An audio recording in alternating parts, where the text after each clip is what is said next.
Highrich online ഷോപ്പിയുടെ കാര്യത്തിൽ പുതിയൊരു update വന്നിട്ടുണ്ട്, അതൊന്ന് കേട്ടോളൂ. ഹൈറിച്ചിൻ്റെ സ്വത്ത് വകകൾ പൂർണ്ണമായിട്ടും ജില്ലാ കളക്ടർ കണ്ടുകെട്ടി എന്നുള്ളൊരു ഇൻഫർമേഷനാണ് കിട്ടുന്നത്. സ്വത്ത് സംബന്ധമായിട്ടുള്ള മുഴുവൻ വിവരങ്ങളും സത്യവാങ്മൂലമായിട്ട് തൃശ്ശൂരിലെ അഡീഷണൽ ജില്ലാ കോടതിയിൽ സമർപ്പിച്ചിട്ടുണ്ട്.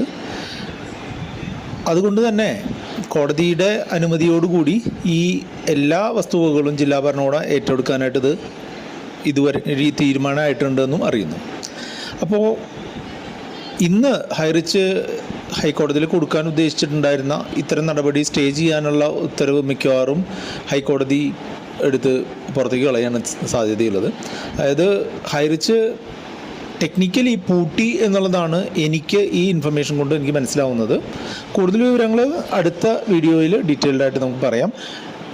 ഇപ്പോൾ ഹൈറിച്ചിൽ ഇൻവെസ്റ്റ് ചെയ്തവർക്ക് പൈസ തിരികെ കിട്ടണമെന്നുണ്ടെങ്കിൽ ജില്ലാ കളക്ടർമാർ തയ്യാറാക്കുന്ന ഒരു ബാധ്യതാ ലിസ്റ്റ് ഉണ്ട്. എത്ര രൂപ ഹൈറിച്ചിൽ നിന്ന് ആളുകൾ കൊടുത്തിട്ടുണ്ട്, അതിൽ നിന്ന് ആ ബാധ്യതാ ലിസ്റ്റിൽ നിന്ന് ആ അക്കൗണ്ടിലൊക്കെ പണം ഉണ്ടെന്നുണ്ടെങ്കിൽ കിട്ടും എന്നുള്ള രീതിയിലാണ് കാര്യങ്ങൾ പോകുന്നത്. അപ്പോൾ എന്തായാലും ഹൈറിച്ച് ടെക്നിക്കലി പൂട്ടി എന്നുള്ളതാണ് ഇതുവരെയുള്ള ഇൻഫർമേഷൻ.